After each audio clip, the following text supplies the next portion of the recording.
আমাদের এই পৃথিবীর এত বেশি উন্নতি এবং আধুনিকতার পেছনে সবচাইতে বেশি অবদান রয়েছে বিদ্যুতের। বিদ্যুৎ ছাড়া যেন আমরা একটি দিনও কল্পনাও করতে পারি না। আমাদের মোবাইল ফোন থেকে শুরু করে দৈনন্দিন জীবনে সবকিছুই বিদ্যুতের উপর নির্ভরশীল।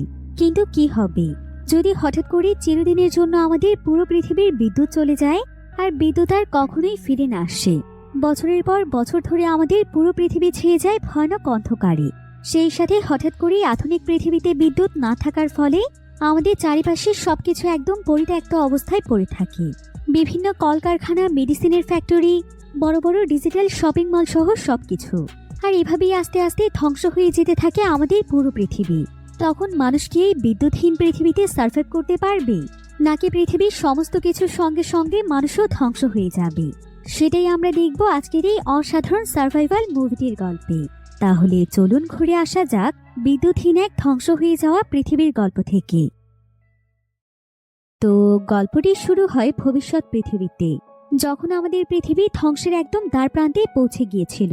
আসলে আজ থেকে প্রায় কয়েক বছর আগে পৃথিবী একদম স্বাভাবিকই ছিল, কিন্তু হঠাৎ করে পৃথিবীর সোলার সিস্টেমে এমন একটি সমস্যা দেখা দেয় যেটার ফলে পুরো পৃথিবীতে ছড়িয়ে পড়ে অদ্ভুত একটি সোলার ফ্লেয়ার, যার ফলে হঠাৎ করে পুরো পৃথিবীর যত ইলেকট্রনিক ডিভাইস ছিল সেই সবকিছু একদম অকেজো হয়ে পড়ে।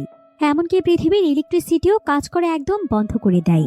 ফলে দেখতে দেখতেই পুরো পৃথিবীর সমস্ত টেকনোলজি একদম ধ্বংস হয়ে যায়।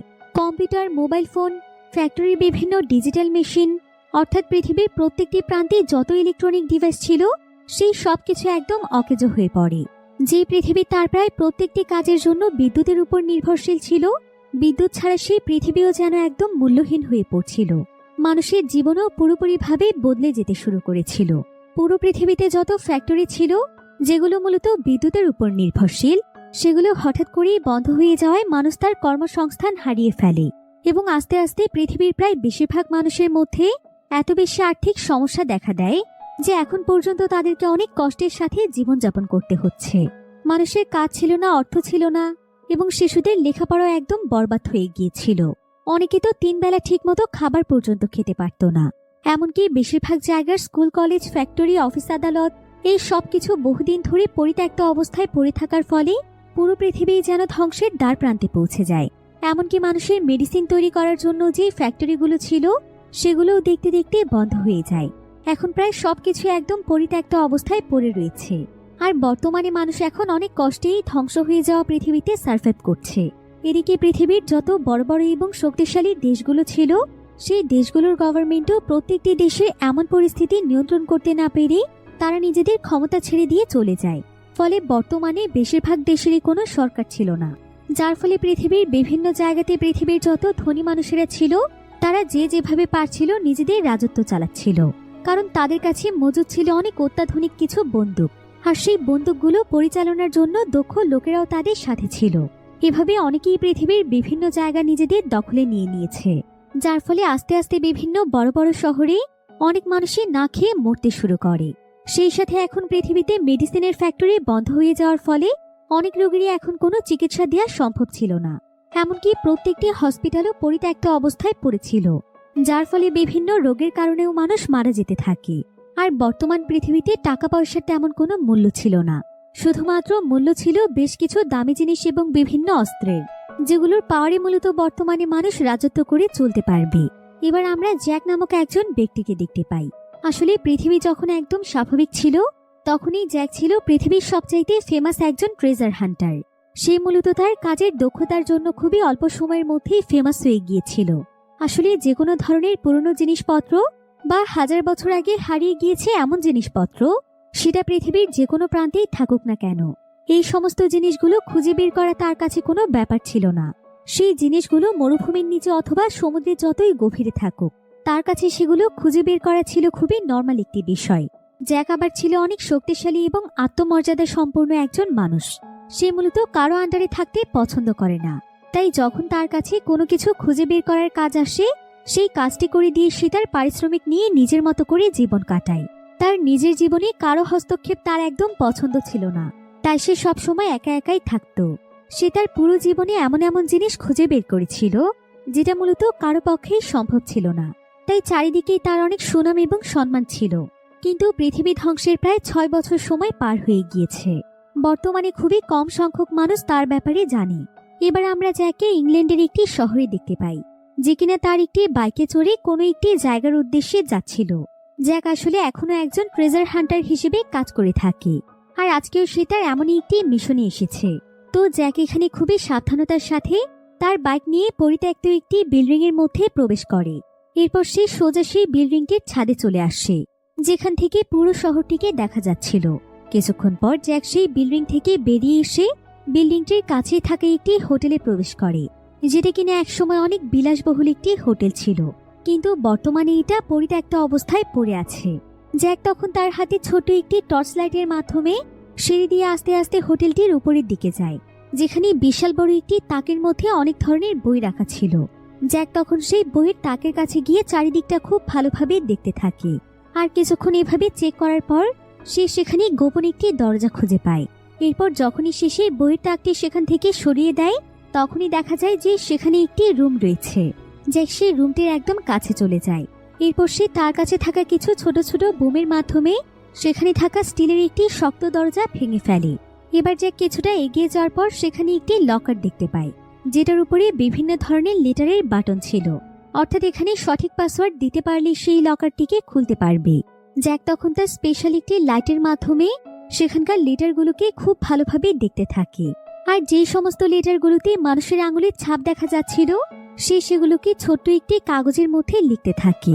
তারপরও পাসওয়ার্ডটি তেমনভাবে বোঝা যাচ্ছিল না, কারণ এখানে অক্ষরগুলো এলোমেলো অবস্থায় ছিল।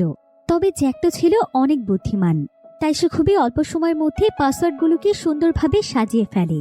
এরপর যখনই লকারটির মধ্যে সে পাসওয়ার্ডটি দেয়, দেখা যায় যে পাসওয়ার্ডটি একদম সঠিক হয়েছে। তাই জ্যাক তখন লকারটি খুলতে সক্ষম হয়। তবে লকারটি খুলতেই দেখা যায় যে সেখানে কোনো সোনাদানা অথবা টাকা পয়সা ছিল না, বরং সেখানে ছিল বেশ পুরনো কিছু অ্যালবাম। এরপর সে সেখানে একটি গ্রামোফোন দেখতে পায়, যেটা মূলত বিদ্যুৎ ছাড়াই অন্য একটি উৎসের মাধ্যমে চালানো সম্ভব ছিল। তাই জ্যাক তখন সেই গ্রামোফোনের মাধ্যমে সেই অ্যালবামটিকে সেখানে প্লে করে দেয়। অ্যালবামটির নাম ছিল পাসওয়ার্ড। তো যখনই গ্রামোফোনে সেই পাসওয়ার্ড গানটি বাজতে শুরু করে, ঠিক তখনই দেখা যায় যে সেই গানের সংস্পর্শে এসে আরো একটি লকার খুলে যায়। এরপর জ্যাক সেই লকারের মধ্য থেকে অনেক দামি একটি ভায়োলিন বের করে, যেটা একসময় পৃথিবীর সবচাইতে দামি ভায়োলিন ছিল। এরপর জ্যাক যখন সেই ভায়োলিনটি নিয়ে সেখান থেকে চলে যাবে, ঠিক তখনই সেখানে বেশ কিছু পুলিশ চলে আসে। কিন্তু বর্তমান পৃথিবীতে পুলিশের সংখ্যা অনেক কম ছিল। তো তাদের মধ্য থেকে একজন পুলিশ অফিসার জ্যাককে বলে, আমরা জানি তুমি এখানে চুরি করতে এসেছো, তবে আমরা তোমাকে অ্যারেস্ট করব না যদি তুমি তোমার চুরি করা জিনিসগুলো এখানে রেখে চুপচাপ চলে যাও। কিন্তু জ্যাক ছিল খুবই চালাক। জ্যাক তখন তাদেরকে বলে, আমি চোর নাকি তোরা চোর? তোরা কি ভেবেছিস এভাবে পুলিশের পোশাক পরে চুরি করতে এসে আমাকে বোকা বানাতে পারবি? এসব কথা শুনে সেখানে যারা পুলিশ সেজে এসেছিল তারা বুঝতে পারে যে জ্যাক তাদেরকে চিনতে পেরেছে, অর্থাৎ তারা আসলেই চোরদের একটি গ্রুপ ছিল। এবার এখানে দেখা যায় জ্যাক তাদের উপর হামলা করার আগে তারাই উল্টো জ্যাকের উপর সঙ্গে সঙ্গেই হামলা শুরু করে দেয়। তবে জ্যাকের কাছে অত্যাধুনিক বন্দুক ছিল, আর সে বন্দুক চালাতে ছিল খুবই দক্ষ। তাই সে তাদের উপর অনবরত গুলি করতে শুরু করে।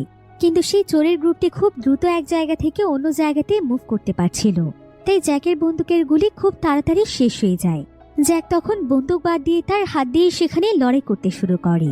তার শরীরে এত বেশি শক্তি ছিল যে সে একাই তাদের সবার জন্য যথেষ্ট ছিল। এমনকি তারা সবাই একসঙ্গে হয়েও জ্যাকের কোনো ক্ষতি করতে পারছিল না। এরপর আরেকজন চোর যখন জ্যাককে পেছন থেকে হামলা করতে যাবে, ঠিক তখনই জ্যাক এটা বুঝতে পেরে তার পিঠের দিকে ব্লেড ছুঁড়ে মারে, যার ফলে সেই চোর সেখানেই শেষ হয়ে যায়। এখন সেখানে বাকি ছিল চোরদের গ্রুপের লিডার।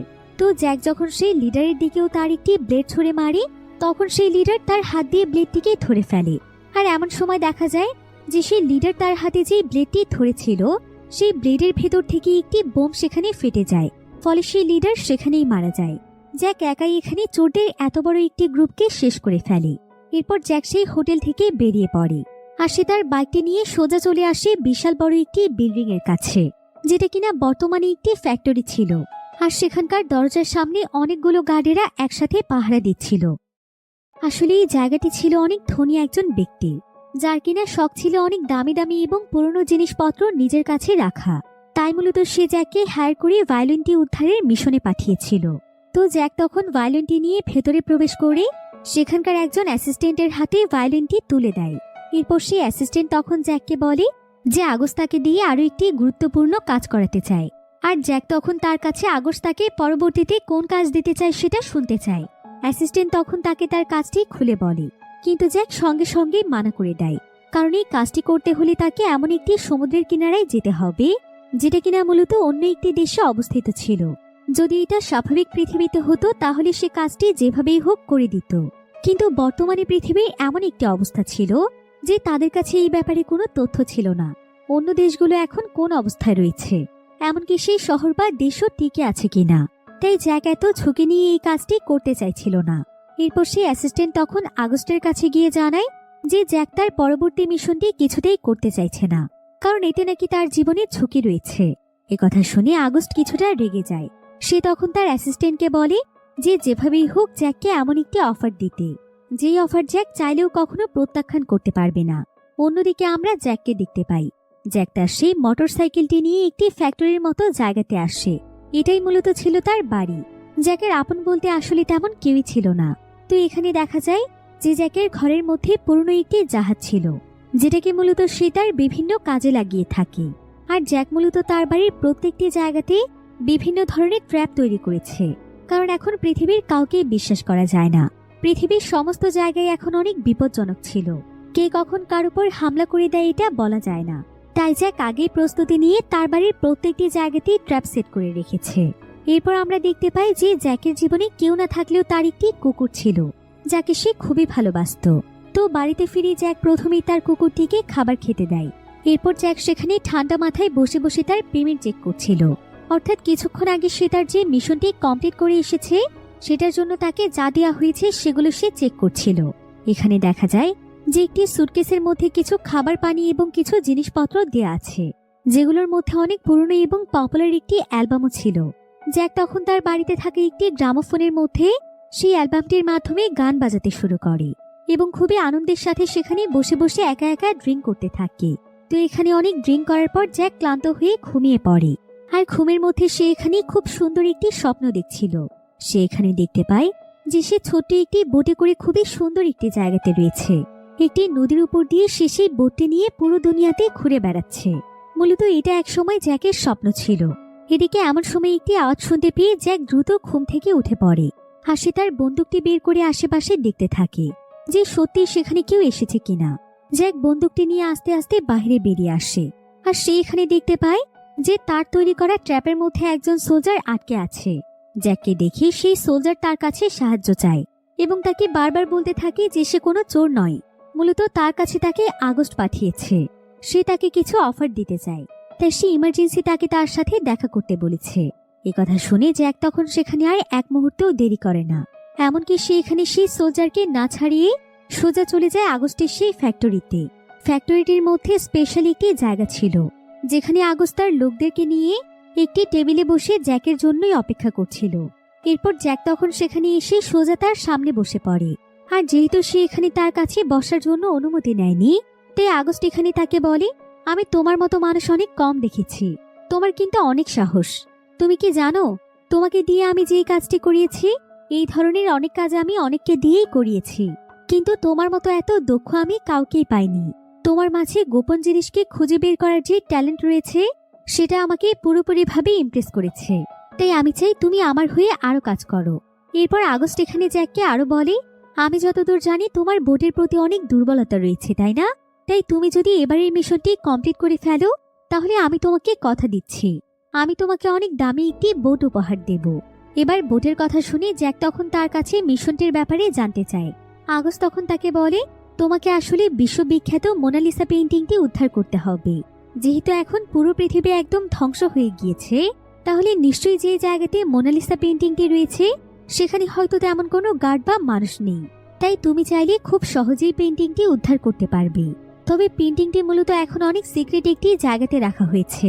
আমি নিশ্চিত যে তুমি খুব সহজেই সেই জায়গাতে পৌঁছে যেতে পারবে। আর এই মিশনটি পূরণ করতে তোমার যা কিছু প্রয়োজন, অর্থাৎ খাবার দাবার, বিভিন্ন জিনিসপত্র, সেই সব কিছু আমি তোমাকে দেব। তোমাকে শুধুমাত্র যে কোনো মূল্যেই মিশনটি কমপ্লিট করতে হবে। এখন আগস্টের কাছে একটি বোট পাওয়ার জন্য জ্যাকো তার প্রস্তাবে এবার রাজি হয়ে যায়। জ্যাক তখন সেখান থেকে সোজা তার বাড়িতে চলে আসে। আর সে মিশনের জন্য পুরোপুরি প্রস্তুতি নিয়ে তার কুকুরটিকে নিয়ে সোজা সে মেয়েটির কাছে আসে, যে কিনা মূলত আগস্টের অ্যাসিস্ট্যান্ট ছিল।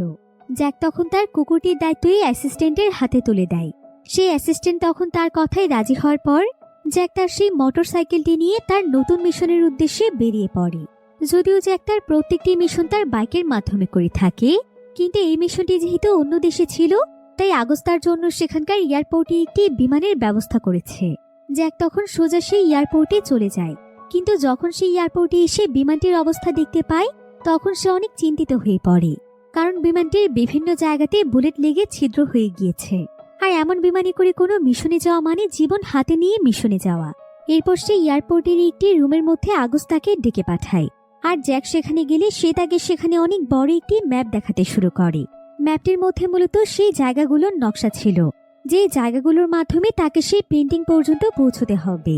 তাই আগস্ট এখানে তাকে খুব সুন্দরভাবে ম্যাপের নকশা বুঝিয়ে দিচ্ছিল। সেই সাথে সেখানে তাকে সেই সমস্ত রাস্তাগুলো খুব সুন্দরভাবে দেখিয়ে দেয়, যেগুলোর মাধ্যমে গেলে তার বিপদ কম হতে পারে। এরপর সেখানে জ্যাককে বলে, তুমি যখন প্যারিসে পৌঁছে যাবে, প্যারিসের ঠিক সেন্টারে তোমার সাথে আমার একজন লোক দেখা করতে আসবে। তুমি শুধুমাত্র সেই পর্যন্ত কোনো মতে পৌঁছে যাও, তারপর পরবর্তীতে কি করতে হবে সে তোমাকে সব বলে দেবে। এবার জ্যাক তখন সবকিছু রেডি করে মিশনের জন্য প্রস্তুত হয়ে যায়। আর সন্ধেবেলার শেষে বিমানে করে মিশনের উদ্দেশ্যে রওনা হয়। তার সঙ্গে করে বিমানের একজন পাইলটকেও দেয়া হয়েছিল, কিন্তু কিছু দূর যাওয়ার পরেই দেখা যায় পাইলট আর বিমানটিকে খুব একটা নিয়ন্ত্রণ করতে পারছিল না। তবে পাইলট এখানে তাকে বলে, কোনো চিন্তা করো না, আসলে বিমানের ফুয়েল লিক হচ্ছে, তবে এতে আমাদের কিছু হবে না। কিছু দূর যাওয়ার পর আমাদেরকে শুধুমাত্র প্যারাশুটে করে লাফ দিতে হবে, বিমানে করে আমরা আর এগোতে পারবো না। তবে এমন পরিস্থিতি দেখে জ্যাক এখানে খুবই ভয় পেয়ে যায়। আর সে দ্রুত সেখানে প্যারাশুট পড়তে পড়তে বলে, আমি আমার জীবনে কোনোদিনও প্যারাশুট ব্যবহার করিনি, এটাকে কিভাবে ব্যবহার করতে হয়। কিন্তু এই পাইলট সবসময় চিল মোডে ছিল। সে তাকে বলে, প্যারাশুট থেকে লাফ দেওয়া কোনো ব্যাপার না তো, আমাদেরকে শুধুমাত্র ভালো একটি পজিশন থেকে লাফ দিতে হবে। তাই বিমানটিকে কিছু দূর নিয়ে যাওয়ার পর যখন আমি তোমাকে লাফ দিতে বলবো, ঠিক তখনই লাফ দেবে। এখন জ্যাক সেখানে বসে তার অর্ডারের অপেক্ষা করছিল, যাতে করে তাকে বলা মাত্রই সে লাফ দিতে পারে। এরপর জ্যাক এখানে দেখতে পায় যে বেশ কিছু সোলজার সেখানে গুলি করছে, মূলত তাদের উপরে গুলি ছোড়া হচ্ছে। হয়তো তারা এমন একটি রেস্ট্রিক্টেড এরিয়াতে পৌঁছে গিয়েছে যেখানে গার্ডরা সেই জায়গাটি পাহারা দিচ্ছে এবং তাদেরকে ক্রিমিনাল মনে করে শুট করা হচ্ছে। এদিকে পাইলট এখানে কোনো মতে বিমানটিকে সেখান থেকে এগিয়ে নিয়ে যায়। আর সে এখানে জ্যাককে বলে, আসলে আমাদের প্ল্যানটি একটু ক্যান্সেল করতে হবে। আমরা তো কিছুটা দূরে যাওয়ার পর লাফ দিতে চেয়েছিলাম, কিন্তু সেটা আমাদেরকে এখন একটু আগেই করতে হবে, তা না হলে এই হামলায় আমরা মারা যেতে পারি। একথা শুনে জ্যাক তখন বিমানের দরজার কাছে চলে যায়। আর যখনই পাইলট তাকে লাফ দিতে বলে, ঠিক তখনই সে সেখান থেকে অনেক সাহস করে লাফ দেয়। আর খুবই অল্প সময়ের মধ্যে সে নিচে ল্যান্ড করতে পারে। কিন্তু ল্যান্ড করার কিছুক্ষণ পরেই জ্যাক বুঝতে পারে যে সে যেই জায়গাটিতে ল্যান্ড করেছে সেটা কোনো স্বাভাবিক জায়গা ছিল না, কারণ যেদিকেই জ্যাকের চোখ যাচ্ছিল সেদিকেই শুধু আগুন জ্বলছিল। এরপর জ্যাক যখন কিছুটা দূরে এগিয়ে যায় তখন সে সামনে তাকিয়ে দেখতে পায় যে কিছু মানুষকে সেখানে মেরে ঝুলিয়ে রাখা হয়েছে। আসলে এই জায়গাটিকে একজন ধনী ব্যক্তি শাসন করছিল, তবে সাধারণ মানুষেরা তার বিরোধিতা করছিল, যার কারণে সে তার পাওয়ার ব্যবহার করে এভাবে মানুষকে মেরে ফেলছে। এসব দেখে জ্যাকের কাছে অনেক খারাপ লাগছিল। এরপর জ্যাক তখন সেই জায়গা থেকে বের হওয়ার জন্য আস্তে আস্তে সামনের দিকে এগিয়ে যেতে থাকে। কিন্তু ঠিক তখনই দেখা যায় একটি দেয়াল ভেঙে বিশাল বড় একটি ট্যাঙ্ক সেখানে চলে আসে। আর সেটা এখানে জ্যাককেও মারার জন্য একদম প্রস্তুতি নিচ্ছিল। এরপর ট্যাঙ্কটির মাধ্যমে যখনই জ্যাকের উপর অ্যাটাক করা হবে, ঠিক তখনই দেখা যায় সেখানে একটি মিসাইল এসে পড়ে, যার ফলে ট্যাঙ্কটি সেখানেই থেমে যায়। কিছুক্ষণ পর দেখা যায় সেখানে আন্দোলনরত অনেক মানুষেরা চলে আসে, আর তারা সোজা ট্যাঙ্কের উপরে চড়ে ট্যাঙ্কের ঢাকনাটি খুলে ফেলে। এরপর সেখানে তারা গ্রেনেড দিয়ে হামলা করতে শুরু করে, যার ফলে ট্যাঙ্কের ভেতরে থাকা সমস্ত সোলজাররা মারা যায়। অন্যদিকে আমরা ভলকভ নামক একজন ব্যক্তিকে দেখতে পাই। মূলত এই পুরো শহরে যে এখন রাজত্ব চালাচ্ছিল সেই হচ্ছে এই ভলকভ। ভলকভ আসলে অনেক বেশি ভয়ানক এবং খারাপ একজন মানুষ ছিল। মানুষের জীবন নিয়ে তার কোনো কিছুই যায় আসে না। ভলকভের আবার অনেক কাছের একজন লোক ছিল, যে কিনা মূলত ছিল তার রাইট হ্যান্ড। তার নাম হচ্ছে গর্নিচ। তো গর্নিচ এখানে ভলকভকে জানায় যে কিছুক্ষণ আগে তার একটি বিমানের উপর হামলা করেছিল, আর তখন তারা দেখতে পায় যে একজন ব্যক্তি প্যারাশুটে করে নিচে নামছে, হয়তো সে আশেপাশের কোথাও ল্যান্ড করেছে। ভলকভ তখন গর্নিচকে বলে, যে যত তাড়াতাড়ি সম্ভব সে যেন তাকে খুঁজে বের করে তার সামনে নিয়ে আসে। গর্নিচো তখন তার কাজে লেগে পড়ে। অন্যদিকে আমরা জ্যাককে দেখতে পাই। দেখা যায় যে জ্যাকের হাঁটতে হাঁটতে একদম সকাল হয়ে গিয়েছে, আর এখন সে শহরের এক প্রান্ত থেকে অন্য প্রান্তে পৌঁছে গিয়েছে, যেটা কিনা মূলত একটি ধ্বংসপ্রায় শহর ছিল। কিছু দূর যাওয়ার পরেই জ্যাক বুঝতে পারে যে এটি একটি বস্তি এলাকা, যেখানকার মানুষেরা ওয়ার্ল্ডকাপের ভয়ে সবসময় আতঙ্কিত থাকত, আর তারা খুবই কষ্টে তাদের জীবনযাপন করত। তবে এখানকার আশেপাশে সবাই খুবই নোংরা এবং পুরাতন জামাকাপড় পরেছিল, তাই জ্যাককে দেখে খুব সহজেই বোঝা যাচ্ছিল যে সে অন্য কোনো জায়গার মানুষ। এজন্য জ্যাক তখন একটি ময়লার স্তূপের কাছে যায়, আর সেখান থেকে সে কিছু কাপড় কুড়িয়ে পায়, আর সে তার পরনের ভালো কাপড়গুলো একটি জায়গাতে লুকিয়ে ফেলে সেই পুরনো কাপড়গুলো পরে নেয়, যাতে করে সবাই তাকে দেখে এখানকারই মানুষ ভাবে। জ্যাক সামনে তাকিয়ে দেখতে পায় যে সেখানে অনেক মানুষ জড়ো হয়ে আছে। সে তখন সেই মানুষের ভিড়ের মধ্যে ঢুকে পড়ে। এখানে আসলে একটি সোলজার টিমের লিডার সকলের উদ্দেশ্যে ভাষণ দিচ্ছিল। সে এখানে সবাইকে উদ্দেশ্য করে বলছিল যে আমাদের লিডার ওয়ার্ল্ড কাপ কড়াকড়িভাবে নির্দেশ দিয়েছে, এবং আপনারা সবাই জানেন যে পুরো শহরে এখন কারফিউ চলছে, আর যদি কোনো মানুষ ভুল করেও এই কারফিউ ভঙ্গ করার চেষ্টা করে তাহলে তাকে কঠিন থেকে কঠিনতর শাস্তি পেতে হবে। এরপর দেখা যায় সোলজারদের লিডার তখন দুজন ব্যক্তিকে সকলের সামনে নিয়ে আসে, আর সে খুবই নির্মমভাবে তাদের দুজনকে সবার চোখের সামনেই মেরে ফেলে, যাতে করে তাদের পরিণতি দেখে বাকিরা ভয় পেয়ে যায়। এসব দেখে জ্যাক সেই জায়গা থেকে চলে যাচ্ছিল, কিন্তু কিছু দূর যাওয়ার পরেই দেখা যায় কয়েকজন সোলজার জ্যাকের কাছে আসে, আর সে জ্যাকের হাতে থাকা ব্যাগটি তাদেরকে দিতে বলে। কিন্তু জ্যাক এখানে খুবই চালাকির সাথে ব্যাগটি একজন সোলজারের মুখে ছুঁড়ে মারে, আর সঙ্গে সঙ্গে বাকিদের সাথে ফাইট শুরু করে দেয়। এদিকে জ্যাককে যখন একজন সোলজার অ্যাটাক করতে যাবে তখন সে সেই সোলজারের হাত গাড়ির দরজার মধ্যে আটকে ফেলে, আর আরেকজন সোলজারের মাথা ধরে তাকে একদম গাড়ির গ্লাসের মধ্যে ছুঁড়ে মারে। এদিকে একজন সোলজার তার উপর চাকু দিয়ে হামলা করতেই যাচ্ছিল, কিন্তু জ্যাক কোনো মতে তার হাত ধরে ফেলে সেই চাকু দিয়ে তাকেই মেরে ফেলে। এভাবেই মাত্র কয়েক সেকেন্ডের মধ্যেই জ্যাক সবাইকেই হারিয়ে দেয়। এরপর জ্যাক সেখান থেকে চলেই যাচ্ছিল, কিন্তু এমন সময় ভেতর থেকে আরো একজন সোলজার বাহিরে বেরিয়ে আসে, আর সে এখানে তার একটি বন্দুক দিয়ে জ্যাককে গুলি করে মেরে ফেলতে যাচ্ছিল। তবে সে যখনই তাকে গুলি করতেই যাবে ঠিক তখনই তার পেছন থেকে একটি মেয়ে চলে আসে, আর মেয়েটি এখানে সেই সোলজারের গলা কেটে তাকে সেখানেই মেরে ফেলে। এই মেয়েটির নাম হচ্ছে ড্রিয়া। ড্রিয়া এখানে জ্যাকের কাছে এসে বলে যে সে মূলত আগস্টের টিমেরই লোক। আগস্ট তাকে এখানে জ্যাকের সাহায্যের জন্য পাঠিয়েছে। ড্রিয়া এখানে তাকে আরো বলে, তুমি যখন বিমান থেকে প্যারাশুটে করে নিচে ল্যান্ড করেছ তখন থেকেই তোমার উপর আমার নজর রয়েছে। আমি তো শুধুমাত্র এটা দেখছিলাম যে তুমি এখানকার পরিস্থিতিতে সার্ভাইভ করতে পারছো কিনা। যদি তুমি কোনো অপদার্থ মানুষ হতে তাহলে আমি তোমাকে এখানেই মরতে দিতাম, কারণ মিশনের সামনে আরো যা কিছু আসতে চলেছে সেগুলো অনেক বেশি ভয়ানক। কিন্তু তুমি নিজেকে প্রমাণ করতে পেরেছ, তাই আমি তোমার সাথে কাজ করতে প্রস্তুত। এরপর জ্যাক এবং ড্রিয়া লুকিয়ে লুকিয়ে শহর থেকে বেরিয়ে যেতে থাকে, কিন্তু এমন সময় সেখানকার একজন জেনারেল তাদেরকে লক্ষ্য করে ফেলে। জ্যাক এবং ড্রিয়া তখন একটি চার্চে ঢুকে যায়, আর সেখানে তাদের স্যামসন নামক একজন লোকের সাথে দেখা হয়। তার কাছে আসলে অনেক গুরুত্বপূর্ণ একটি ম্যাপ রয়েছে, যেটা কয়েকজন মৃত আন্দোলনকারীরা খুব যত্ন সহকারে লুকিয়ে রেখেছিল। স্যামসন তখন তাদের দুজনকে সোজা একটি গ্যারেজে নিয়ে যায়, আর সে তাদেরকে একটি গাড়ি দেখায় যেটার উপরে সে কাজ করছিল। আসলে স্যামসন মূলত আগস্টেরই লোক ছিল। এরপর স্যামসন তাদেরকে ম্যাপের বাকি রাস্তাগুলো বুঝিয়ে দিতে থাকে, আর তার কাছে থাকা ম্যাপের কোণাতে একটি সিক্রেট কোড ছিল। এবার মিশনের পরবর্তী ধাপের জন্য স্যামসন তার গাড়িটি রেডি করে ফেলে। এদিকে ড্রিয়া জ্যাকের শরীরের ক্ষতগুলোতে মেডিসিন লাগিয়ে দেয়, কিন্তু এমন সময় সেখানে জেনারেল তার সঙ্গীদেরকে নিয়ে চলে আসে। তারা ভেতর থেকে সবাইকে বাইরে বেরিয়ে আসতে বলে। এদিকে স্যামসন এখানে জ্যাক এবং ড্রিয়াকে গাড়ি নিয়ে তৈরি হতে বলে, আর সে চলে যায় জেনারেল এবং তার লোকদের মনোযোগ নষ্ট করার জন্য। জেনারেল তখন স্যামসনকে বলে যে ভেতরে যারা আছে তাদেরকেও বের করতে, কিন্তু স্যামসন জানে যে ভেতরে আর কেউ নেই। জেনারেল তখন তার কয়েকজন লোকদেরকে ভেতরে পাঠিয়ে দেয়। এদিকে সুযোগ পেয়ে স্যামসন সঙ্গে সঙ্গে জেনারেলের হাতে গুলি করে দেয়, ফলে জেনারেলের সঙ্গীরাও তাকে গুলি করে মেরে ফেলে। অন্যদিকে সোলজাররা ভেতরে গিয়ে জ্যাককে দেখতে পায়, তবে এমন সময় ড্রিয়া তাদের উপর হামলা করে দেয়। সে তাদের গুলি দিয়েই তাদের সবাইকে মেরে ফেলে, আর বাহিরে তখনও সোলজাররা স্যামসনের উপর গুলি করছিল, যার ফলে তারা ভেতরের কোনো আওয়াজ শুনতে পায় না। এরপর ড্রিয়া এবং স্যামসন যখন সেখান থেকে বের হতেই যাবে তখনই অনেক জোরে তাদের গাড়ির মধ্যে রেডিও বেজে ওঠে।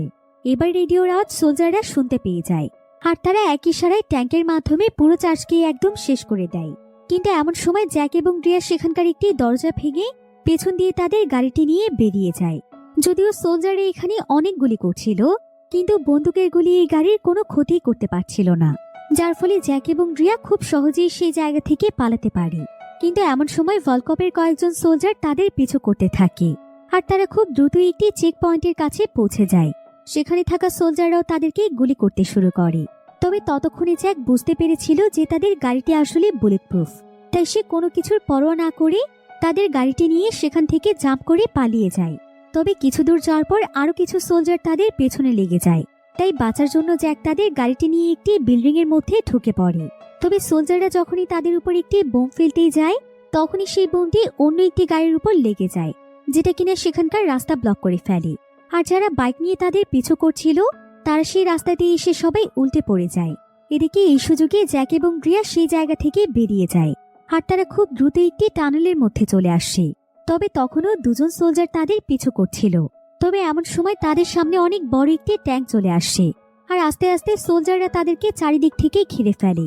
এদিকে এমন সময় রিয়া একটি গ্রেনেড ছুড়ে দিয়ে বাইকে থাকা সোলজারদের অবস্থা খারাপ করে ফেলে। তবে এখনো সেই ট্যাঙ্ক তাদের পিছু করছিল এবং তাদের উপর হামলা করার জন্য প্রস্তুত ছিল। কিন্তু জ্যাক এবার এত দ্রুত ড্রাইভ করতে শুরু করে যে ট্যাঙ্কের নিশানা ভুল হয়ে অন্য একটি সোলজারদের গাড়িতে লেগে যায়, যারা কিনা জ্যাকদেরই পিছু করছিল। ফলে ফাইনালি জ্যাক এবং রিয়া সেই জায়গা থেকে বেরিয়ে যেতে সক্ষম হয়। এরপর রাতের বেলা তারা একটি নির্জন জায়গাতে আশ্রয় নেয় বিশ্রাম নেওয়ার জন্য। এমন সময় রিয়া তাকে বলে, তুমি কি জানো যে আমাদেরকে মারার জন্য এতগুলো মানুষ আমাদের পেছনে কেন লেগেছিল? কারণ তারা জেনে গিয়েছে যে আমরা সেই পেন্টিংটি উদ্ধার করতে যাচ্ছি। জ্যাক তখন বলে, একটা পেন্টিং এর জন্য এত কিছু? জানি যে পেন্টিংটি অনেক পপুলার একটি পেন্টিং, কিন্তু সেটার পেছনে এত মানুষ লেগে আছে কেন? রিয়া তখন তাকে জানায়, আসলে তারা মূলত সেই পেন্টিংটির পেছনে নয়, বরং পেন্টিংটি যে লকারের মধ্যে রয়েছে সেটার পেছনে আছে। কারণ সেখানে শুধুমাত্র পেন্টিংই নয়, বরং অনেক দামি দামি কিছু অস্ত্র আছে, যেগুলো বর্তমান পৃথিবীতে অনেক বেশি মূল্যবান। তাই ভলকপও সেটার সন্ধান করছে। এজন্য আমাদেরকে যত দ্রুত সম্ভব সেখানে পৌঁছতে হবে। এরপর তারা দুজন মিলে আবারও সেখান থেকে রওনা হয়ে যায়। এমন সময় রিয়া জ্যাককে কাগজের একটি নৌকা দিয়ে বলে, আমি জানি তোমার বোট অনেক বেশি পছন্দ, তাই এটা আমি তোমার জন্য বানিয়েছি। জ্যাক এটা অনেক খুশি হয়ে যায়। এবার পরের দিন সকালে দেখা যায় যে ভলকপ তার সঙ্গীদেরকে নিয়ে তার একটি স্পেশাল ট্রেনের মাধ্যমে সেই পেন্টিং এর লকারটিকে খুঁজতে যাচ্ছে। অন্যদিকে আমরা জ্যাক এবং রিয়াকে দেখতে পাই, তারা দুজন মিলে একটি পরিত্যক্ত জায়গাতে এসেছে। মূলত সেখানে একটি লকার রয়েছে। তবে এখানে আসার পর রিয়া অনেক ভয় পাচ্ছিল, কারণ এখানে অনেক র্যাটস রয়েছে। আসলে র্যাটস হচ্ছে এক ধরনের মানুষ, যারা কিনা বহু বছর ধরে এখানকার কারাগারে বন্দী ছিল। তবে পৃথিবী ধ্বংসের পর বহুদিন যাবৎ যখন তারা কোনো খাবার খেতে পায় না, তখন তারা অনেক বেশি হিংস্র হয়ে ওঠে এবং তারা এখন মানুষকেই শিকার করে খায়। এদিকে রিয়া এবং জ্যাক সেখানকার সেই পরিত্যক্ত বিল্ডিং এর মধ্যে ঢুকে যায়। আর যখনই তারা সেই লকারের কাছে পৌঁছে যায়, তারা দেখতে পায় যে লকারটি খোলা আছে এবং লকারটির মধ্যে কিছুই নেই। জ্যাক আবার এখানে বারুদের গন্ধ পাচ্ছিল, তাই সে বুঝতে পারে যে এখানে বারুদ দিয়ে বিস্ফোরণ ঘটিয়ে হয়তো লকারটি খোলা হয়েছে। হয়তো এই জায়গা থেকে সবকিছুকে সরিয়ে আরো কোনো সুরক্ষিত জায়গাতে নিয়ে যাওয়া হয়েছে। এরপর তারা দুজন মিলে সেখানকার অফিস রুমে একটি পুরনো ক্যাবিনেট খুঁজে পায়, যেটার পেছনে একটি নকল দেয়াল ছিল।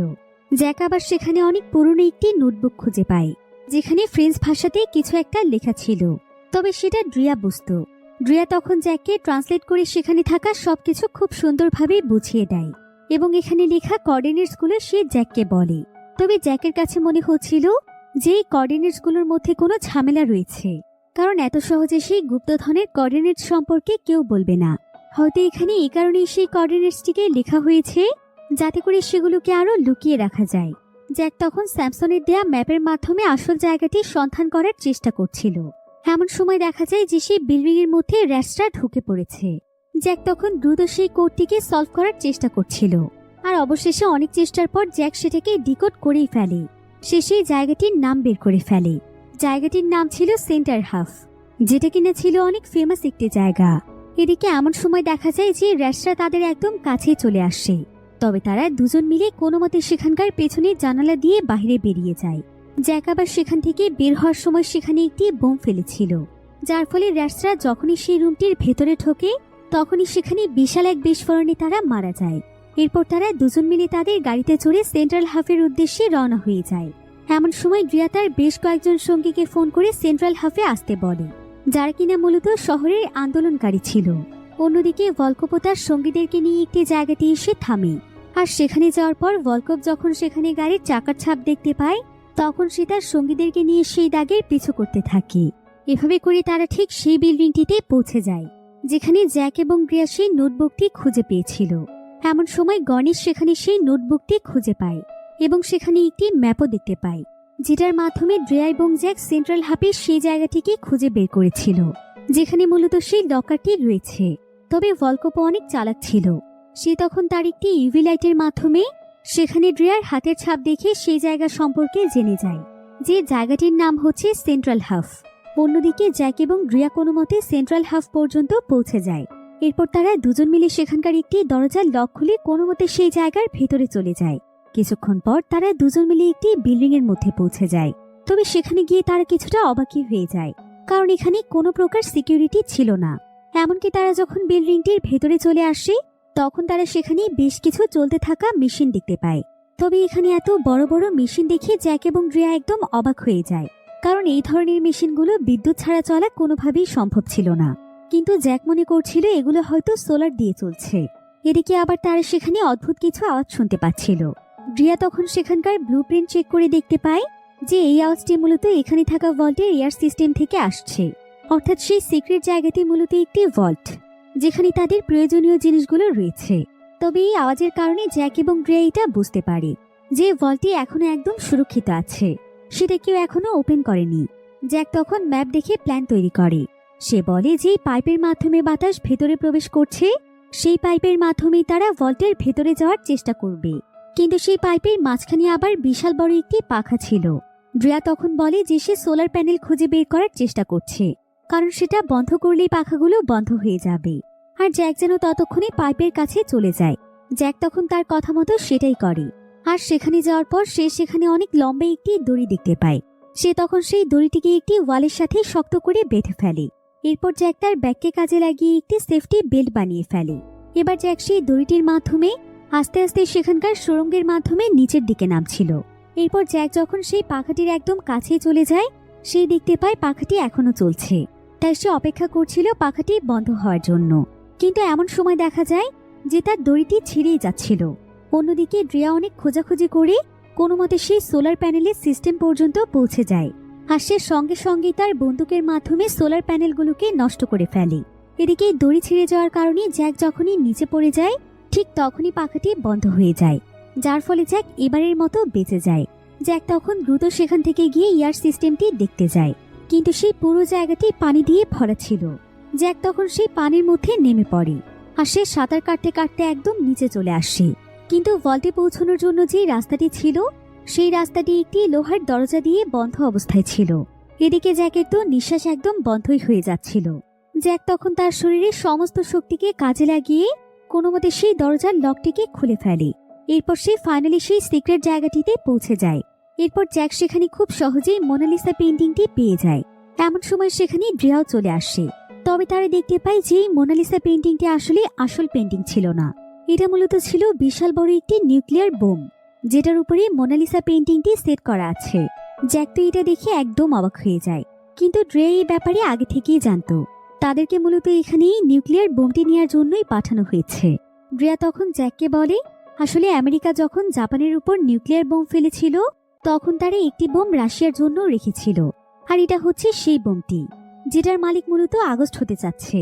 তবে আগস্টের উদ্দেশ্য এটা ব্যবহার করা নয়, বরং সে ভলকোপের মতো খারাপ মানুষদের হাত থেকে বোমটিকে বাঁচাতে চায়। কারণ ভলকোপ এটা পেয়ে গেলে কখন কি করবে সেটা বলা যায় না। কিন্তু জ্যাক তখন ড্রিয়াকে বলে, শোনো ড্রিয়া, তুমি আগস্টকেই বা কিভাবে বিশ্বাস করছো? এখনকার কোনো শহরেরই ওনারা ভালো নয়। কার মনে কি আছে সেটা বলা যায় না। এমনও তো হতে পারে যে ভলকোপে এই বোমের সাথে যা করতে চাইছে আগস্ট সেটাই করতে চাইছে। তাছাড়া ভলকোপের বিরুদ্ধে গিয়ে কোনো লাভ নেই, কারণ সে অনেক বেশি পাওয়ারফুল। তাই শেষ পর্যন্ত দেখবে ওই জিতবে। এদিকে এমন সময় সেখানে বেশ কয়েকজন আন্দোলনকারীরা চলে আসে, যারা কিনা ড্রিয়ার বন্ধু ছিল। কিন্তু এমন সময় জ্যাক তাদের সবাইকে বলে, আমি আর এই সমস্ত কাজে নিজেকে জড়াতে চাই না, তোমরা যা খুশি করো। এই বলেই জ্যাক সেখান থেকে সেই গাড়িটি নিয়ে চলেই যাচ্ছিল। তবে এমন সময় দেখা যায় যে ভলকোপ তার সঙ্গীদেরকে নিয়ে সেন্ট্রাল হাফ পর্যন্ত পৌঁছে যায়। আর এমন সময় ভলকোপের লোকেরা সেখানে অনবরত শুট করতে থাকে। যার ফলে আন্দোলনকারীরাও তখন তাদেরকে শুট করতে বাধ্য হয়। কিন্তু ভলকপের লোকেরা তাদেরকেও সেখানে মেরে ফেলে। এদিকে ভলকপ সেই ভোল্টের চাবি পেয়ে গিয়েছিল, তাই সে দ্রুত তার সঙ্গীদেরকে নিয়ে নিউক্লিয়ার বোমটিকে উদ্ধার করে সোজা তার ট্রেনে উঠিয়ে নেয়। অন্যদিকে জ্যাক মাঝ রাস্তায় এসে থেমে গিয়েছিল, আর সে সেখানে সেই ছোট্ট নৌকাটি দেখছিল, যেটা মূলত ড্রেয়া তাকে দিয়েছে। এটা দেখে জ্যাকের অনেক খারাপ লাগছিল, তাই সে তার সিদ্ধান্ত পরিবর্তন করে আবারও সেখানে ফিরে আসে। আর সে সেখানে অনেক মানুষের লাশ পড়ে থাকতে দেখে। সে তখন পাগলের মতো ড্রেয়াকে খুঁজতে শুরু করে, আর সৌভাগ্যবশত ড্রেয়া তখনও বেঁচে ছিল। ড্রেয়া তখন জ্যাককে বলে, তুমি একদম ঠিক বলেছিলে, আমরা যা কিছুই করি না কেন শেষ পর্যন্ত ভলকপই জিতবে। কিন্তু জ্যাক তখন ড্রেয়াকে ভরসা দিয়ে বলে যে সে যেন কোনো চিন্তা না করে, সে কোনোভাবেই ভলকপকে জিততে দেবে না। দরকার পড়লে ভলকপের পুরো ট্রেনটিকে সে একদম উড়িয়ে দেবে। এরপর তারা দুজন মিলে অনেকগুলো বোম আলাদা আলাদা জায়গাতে লাগিয়ে দেয়। এই বোমগুলো মূলত ড্রেয়া এবং জ্যাক দুজনের ব্যাগের মধ্যেই ছিল। তারা নিজেদের সুরক্ষার জন্য এগুলো তাদের সাথে রেখেছিল। এদিকে জ্যাক তখন ড্রেয়াকে নিয়ে বেরিয়ে পড়ে, আর কিছুক্ষণের মধ্যেই সেই পুরো বিল্ডিংটি একদম ধ্বংস হয়ে যায়, যেখানে মূলত নিউক্লিয়ার বোমটি ছিল। এবার সন্ধেবেলায় দেখা যায় যে অন্ধকারের কারণে ভলকপের ট্রেনটি খুবই আস্তে আস্তে চলছিল। কিন্তু ভলকপ এখানে প্রচণ্ড রেগে গিয়ে সেখানকার কন্ডাক্টরকে গুলি করে মেরে ফেলে। এরপর দেখা যায় ট্রেনটি অনেক দ্রুত গতিতে চলতে থাকে। এরপর ট্রেনটি খুব শীঘ্রই একটি ব্রিজের কাছে পৌঁছে যায়, যেখানে জ্যাক অপেক্ষা করছিল। সে সুযোগ পেয়ে ব্রিজ থেকে সোজা ট্রেনের উপরে লাফ দেয়।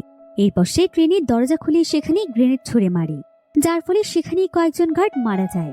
এরপর সে একজনের কাছ থেকে একটি বন্দুক কেড়ে নিয়ে বাকিদেরকেও সেখানে শুট করে মারতে থাকে।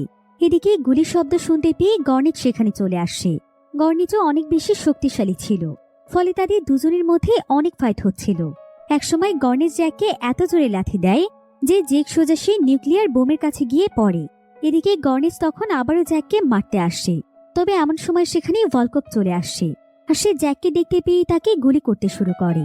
কিন্তু জ্যাক চালাকি করে গর্নিচকে তার সামনে দেওয়ার ফলে গুলি খেয়ে সেখানে গর্নিচই মারা যায়। এরপর জ্যাক সুযোগ পেয়ে ভলকপের উপরেই হামলা করে দেয়। জ্যাক এখানে কিছু কম্পাসের সাহায্যে ভলকপের হাতের মধ্যে ছিদ্র করে ফেলে, আর তার কাছ থেকে সেই চাবিটি ছিনিয়ে নেয়। আসলে এই চাবিটি মূলত ছিল নিউক্লিয়ার বোমটিকে অ্যাক্টিভ করার চাবি। অন্যদিকে আমরা ড্রিয়াকে দেখতে পাই। ড্রিয়া জ্যাকের কথা মতো একটি নির্দিষ্ট জায়গাতে অনেকগুলো বোম সেট করছিল। এরপর দেখা যায় এটা ছিল অন্য একটি ব্রিজ। তো যখনই সেই ট্রেনটি ব্রিজের একদম কাছে এসে পৌঁছয়, তখনই সেখানে বোমগুলো ব্লাস্ট হয়ে যায়। এদিকে জ্যাক অনেক সময় আগে ট্রেন থেকে লাফ দিয়ে নেমে পড়েছিল। অন্যদিকে ভলকপ বোমের আওয়াজ শুনতে পেয়ে সে ট্রেনটিকে স্লো করার চেষ্টা করছিল, কিন্তু এতে কোনো লাভ হয় না। বোমের বিস্ফোরণে অর্ধেক ব্রিজ একদম ভেঙে গিয়েছিল, যার ফলে ট্রেনটি অনেক দ্রুত গতিতে ব্রিজ থেকে সোজা পানিতে পড়ে যায়, আর সেখানেই ট্রেনটি একদম ধ্বংস হয়ে যায়। তবে এসব কিছু দেখে ড্রিয়া সেখানে প্রচণ্ড কাঁদছিল, কারণ তার কাছে মনে হচ্ছিল যে জ্যাকও সেই ট্রেনের মধ্যেই আছে। তবে ঠিক এমন সময় জ্যাক ড্রিয়ার কাছে এসে বলে, আশ্চর্য ব্যাপার, আমি তোমার জন্য এত কষ্ট করে মিশনটিকে কমপ্লিট করলাম, আর তুমি এখানে দাঁড়িয়ে কাঁদছো। জ্যাককে দেখে তো এখানে ড্রিয়ার খুশির কোনো সীমা থাকে না। সে সঙ্গে সঙ্গে জ্যাককে অনেক শক্ত করে জড়িয়ে ধরে। এই ঘটনার পর প্রায় বেশ কিছুদিন সময় পার হয়ে যায়। এরপর আমরা ইংল্যান্ডে জ্যাককে দেখতে পাই। সে সুরক্ষিতভাবে ফিরে এসেছিল, আর আজকে শেষে নিউক্লিয়ার বোমের চাবিটি আগস্টের হাতে তুলে দেয়। এরপর জ্যাক আগস্টকে জানায় যে বোমটি মূলত ট্রেনের সাথে ব্রিজের নিচের খাদে পড়ে গিয়েছে, তবে শুধুমাত্র এই চাবিটির মাধ্যমে এটাকে অ্যাক্টিভেট করা সম্ভব। আগস্ট তখন জ্যাককে বলে, তুমি কি সেই বোমটিকে আমার জন্য নিয়ে আসতে পারবে? কিন্তু জ্যাক তাকে বলে যে সে আজ থেকে ট্রেজার হান্টিং এর কাজ একবারে ছেড়ে দেবে, আর সে এখন থেকে নতুনভাবে তার জীবন শুরু করবে। সে আর কখনো কোনো বিপজ্জনক কাজে নিজেকে জড়াবে না।